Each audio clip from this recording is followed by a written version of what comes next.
بسم اللہ الرحمن الرحیم۔ السلام علیکم ورحمۃ اللہ وبرکاتہ۔ حدیث نبوی صلی اللہ علیہ وسلم ہے، ہمیں کسی میت پر 3 دن سے زیادہ شوق کرنے سے منع کیا جاتا تھا، لیکن شوہر کی موت پر 4 مہینے 10 دن کے شوق کا حکم تھا۔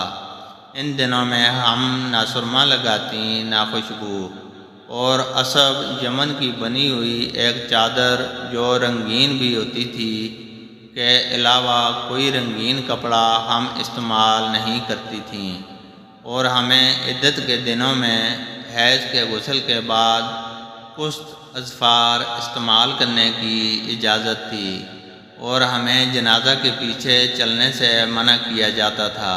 اس حدیث کو ہشام بن حسان نے حفصہ سے، انہوں نے ام عطیہ سے، انہوں نے نبی کریم صلی اللہ علیہ وسلم سے روایت کیا ہے۔ اللہ تعالیٰ سے دعا ہے کہ وہ ہمیں قرآن اور حدیث کو سننے، سمجھنے اور اس پر عمل کرنے کی توفیق عطا فرمائے، آمین۔